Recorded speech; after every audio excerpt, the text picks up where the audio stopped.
What's up, guys? Welcome to the Being Beautifully Honest podcast and channel. Thanks for being here, for being subscribed. If you're not, go ahead and hit that button. And if you're listening on YouTube, hit that like button. It's like walking in the room and hitting that light switch. Let's brighten up the place and get into this conversation. I haven't talked about tiamowry and her dissolving of her marriage much, but I did a few conversations about it, and I have my thoughts. I'm free to have my thoughts and opinions just like everyone is free to have theirs. But the last time I talked about her, listen, like I said, everyone is free to have their thoughts and opinions, and I'm free to have mine. The last one that I did, I spoke about her, and this was last year, actually. Ironically, it was approximately 1 year ago. I did a conversation where I was discussing, I felt like she was in her feelings and emotions, and she allowed emotional thinking to lead to her filing for divorce. And based on just the information that we have, I was basing my opinion on that. Of course, no one knows what goes on behind closed doors. And I'm not here, even as a married woman myself, I've been married for 25 years at this point. I don't get on a soapbox and preach about marriage or tell women about marriage. Everybody has their own individual walks to walk in life. And there's a lot of BS that I wouldn't put up with. And I get it. And it is really different out here. We are really living in different days and times now, all around, not just in relationships and marriages, but across the board, like in politics. Like, do you see the craziness that is going on in the political streets? Even if you claim you're not political or you don't vote or whatever, it's different out here all around. And that's one of the reasons why I do believe the Bible, that a lot of things that are happening were destined to happen. You can not believe in gravity, but you walk off of the roof of that building, you're going to hit the ground, and you probably will not make it.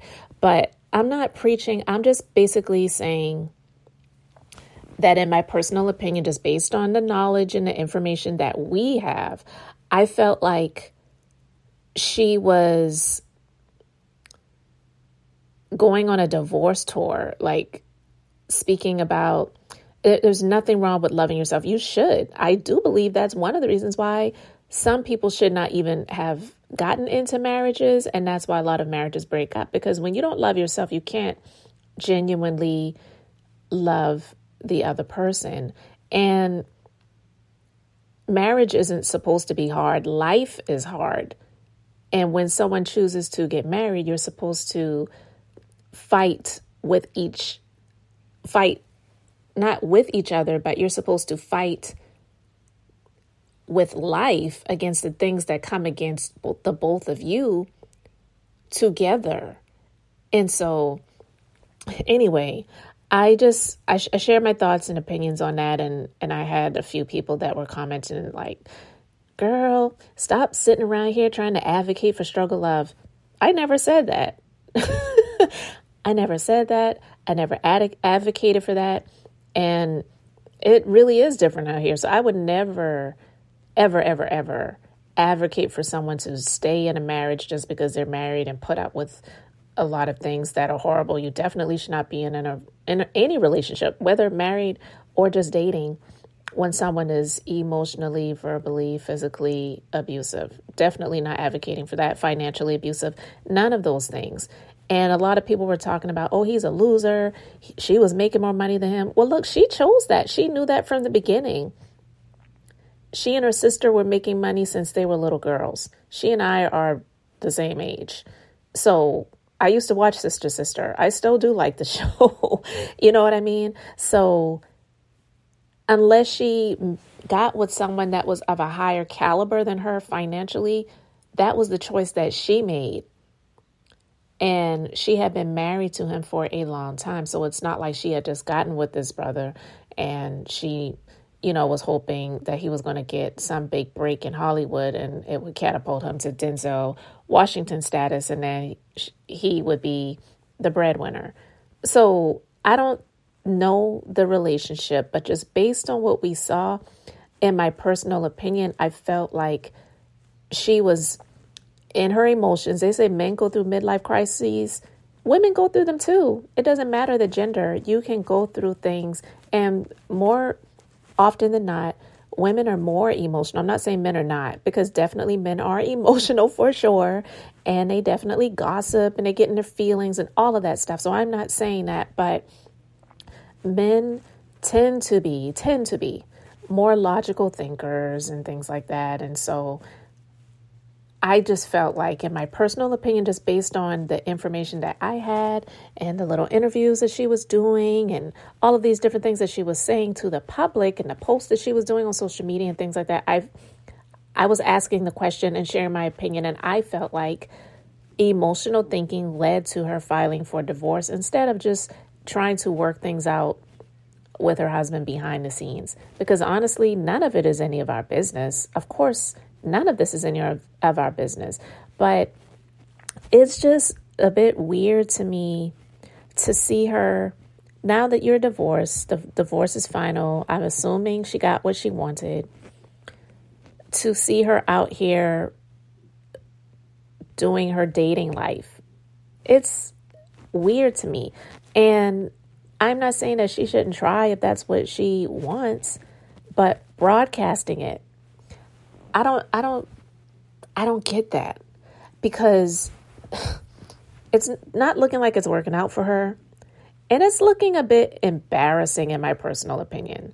I want to play this clip. She did a podcast interview and she was asked about her dating and how things are going in this point in time where she's at right now. So let's just go ahead and get into this clip. How hard is it in the dating world now? Oh my God! What is it like out there for a single woman? Do we have a shot of tequila? No. No, I haven't been single for 5 years, so I don't know what this world is like out there. But I know it. But from what I see and from what I hear, it is tough. It is very tough, and it is exhausting. It's exhausting. I'm gonna throw the towel in. Someone had told me, and I wanted to be like, no, I disagree with you, and I don't want to believe it. My last relationship, when dating was, when I was, dating this person, it was beautiful. It was amazing. It was wonderful. There was courting that was, involved.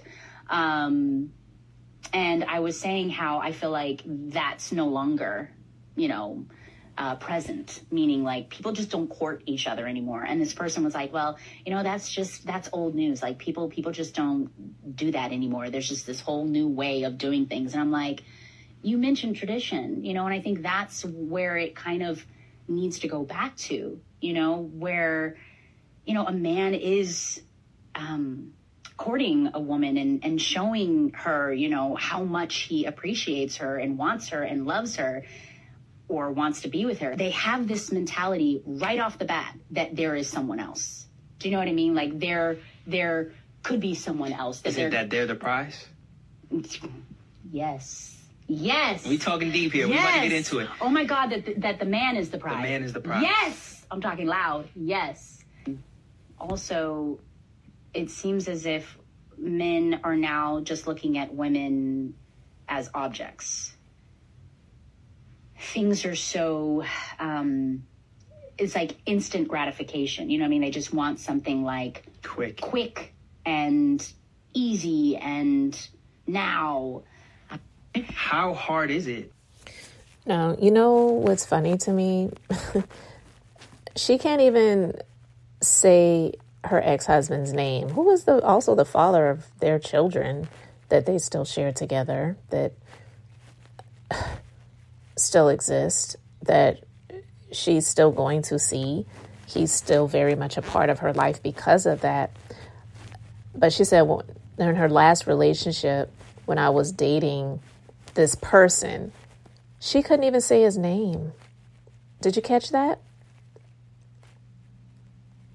But she was basically saying he was good to her. He courted her, they dated.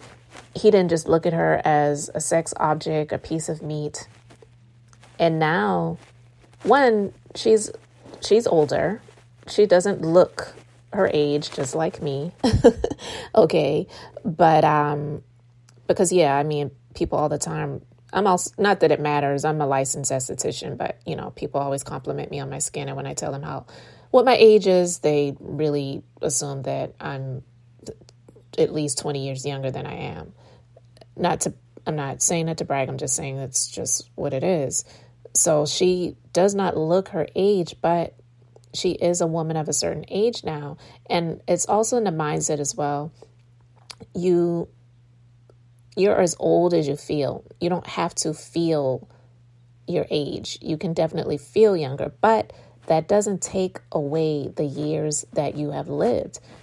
And you can't go back to your 20s. You can't go back to your teens. And I'm feeling like she's regretting the decisions that she made with divorcing him. Because listen, even the Bible talks about separation. Separate for a period of time if you feel like you need to do that. But I feel that she's having regret, embarrassment. She can't even say his name. She said, when I was in a relationship and I was dating this person, I was like, wow, she can't even say his name.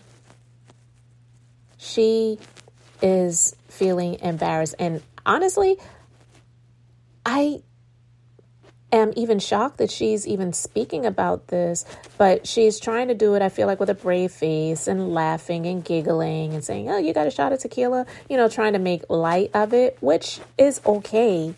I'm not saying that she should wallow in defeat and wallow in the embarrassment and be depressed and whatever. I'm not saying that. But honestly, she was with her ex-husband, Corey, for a long time. And if she left him and she didn't already have somebody else that she was seeing, she probably shouldn't be trying to see anyone right now. She probably should be focusing on herself, getting therapy, and things like that. I'm not saying it's impossible for her to have love again. It ain't going to be easy, I'm going to tell you that much, because it is different. It really is different now. There's a lot of things going on spiritually, guys, that you may not even really understand, recognize, or realize. But everything that is birthed in the natural realm comes from the spiritual realm. And there's a lot of dark forces that are roaming and inhabiting this earth that we live on. And you may think I sound crazy when I say that, but I know what I speak. I'm not going deep into all of that stuff because that's just not what I'm doing here on this platform. But I know that she will never, ever, ever, ever have someone like she had with Corey. And that is one of the reasons why she can't say his name. And no, I don't know what went on behind closed doors. We don't know what goes on behind anyone's closed doors. Even if you live next door to someone and you may think you hear yelling and screaming in that person's apartment or townhouse or house or whatever, you still don't really know what's going on behind closed doors unless you see it. You just don't. And so based on what she is sharing, I'm wondering how he's feeling about it. And also I wonder how her children feel about it. I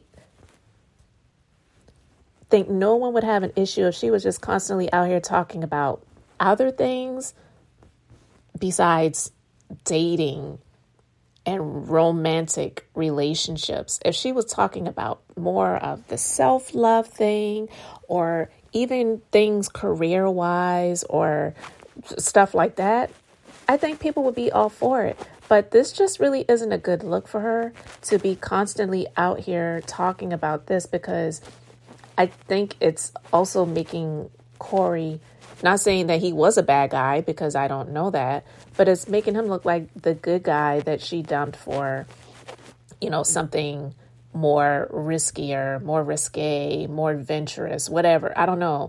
Maybe she felt like she was getting bored and she felt like she needed something more. And, it's kind of reminding me a little bit different, but Monique Samuels and Chris Samuels. Now, we know Chris Samuels was definitely the breadwinner in that relationship, and great. It's amazing when a man is a breadwinner. I want to see more of that, right?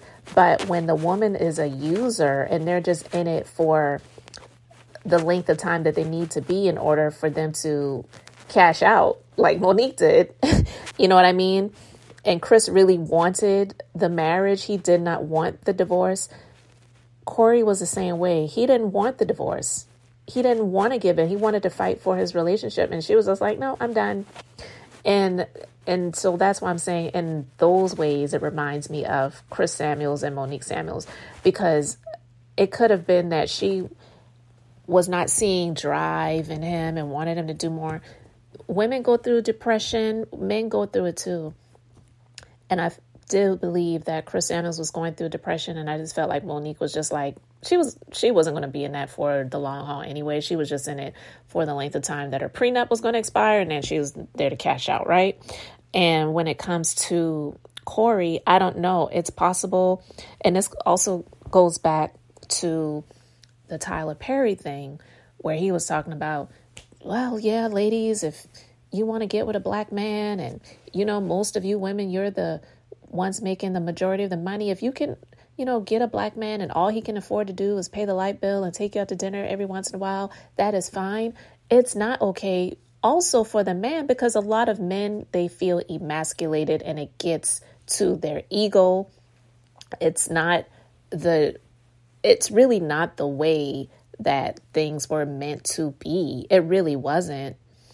But over the years, as the cost of living of things has risen, a lot of women, they started getting into the workforce so that they could the family could afford to purchase a home. But it was, even with that, rare for women to make more money than men. And yeah, I'm going back in history. Things over the times have changed, and women are in different positions and are able to do different things now than they used to do back in the day. But also, for Tyler Perry to be out here and saying that women should settle, you're also telling men that they shouldn't evolve. And that's not cool either. It's actually horrible, because then, like I said, I don't know what goes on behind closed doors. Don't know what went on behind closed doors, I should say, because they're not behind the same doors anymore, Tia and Corey. But it is possible that because his career was not at the level that hers was, over the years, he just felt emasculated and felt depressed and wasn't feel, because I don't know what it's like to be in Hollywood. I would never choose that life. But he was not making the type of money that she was making. And I don't think for her it was the money thing, because she knew that from the beginning. I don't think she got into the marriage expecting that to change. But I feel that it was probably him going through things emotionally, not abusive towards her, but she just got tired of feeling like he was just laying up in the bed all the time, or laying on the couch eating Cheetos and popcorn and not having drive. But because it was probably, he was going through depression with that type of stuff, because it does get to their ego and their psyche and their soul. So it's not a just balance. It's kind of, you're unequally yoked. And she, I feel, just got tired of it and was just like, well, you know, I'm at this point in my life. Let's just be friends and let's just not be married anymore. I feel like it was more something like that, because she was tired of the energy that was emitting, and instead of tackling it in therapy and things like that. And sometimes they're not going to do it immediately. She probably got tired of waiting for him to make that move. But when you're going through depression, it is hard. It really is. So I'm assuming he was going through that. I'm not saying that he was, but just being on the outside looking in, and the information that she has shared, I just feel that she made a mistake. And I also feel that she's making mistakes out here talking about her dating life. Also, when you're losing right now, it would be different if she was dating someone and she seemed to be happy, or, you know, or whatever. It would be a little bit different, but now people have thoughts. I'm going to read a few of the comments from this blog post, and these are actually women that are saying these things. So it's not even men that are taking up for Corey and saying, yeah, Tia, you're a loser and you made the wrong decision. This is someone that says, you the one that wanted to come back to the streets. Another one says, go back to your husband. It's horrible out here. Someone else says, we keep telling the married folk, it ain't nothing in these streets but tequila and STDs, but y'all don't want to listen. And someone else says, girl, you and Corey dated, quote unquote, 23 years ago, crying, laughing emojis. Nothing from back then is the same, unfortunately. And see, and that's what I was talking about. And it's spiritual. To be with a man all of these years, you know what you were used to. He dated you. He courted you. He cared for you. He proposed to you. You got married. You were married for many years. And then you decide that you want to get divorced. Spiritually, things are different. And it's dark spiritually right now. So, yeah, you're going to run into people who just assume you're just ready to, jump into bed. Sometimes you're not even going to go out on a date. They're just thinking you just want to hook up. It's ridiculous. So you might as well not even tell. I'm not going to tell her what she should do with her relationship. That's not for me to say. I'm not saying she should go back to her husband. I'm not saying that she should not date and be single. I'm not telling her she should try different ethnicities of people. I'm not saying any of those things. That's all for her. I'm just saying her being out here sharing this information, I feel is an L in my personal opinion. So guys, you can let me know your thoughts respectfully in the comment section below. I'll probably try to put links to those conversations that I did about here, and those were over a year ago. So it's kind of ironic because the one that I did the last time about her was October the 10th, 2022. And here we are, October 7th, 2023. And yeah. So guys, let me know your thoughts. Thank you so much for being here, for liking and subscribing. I really appreciate it. I'm Beth, just being beautifully honest. So until the next time, I wanted to keep it brief, beautiful, and now I'm going to say bye.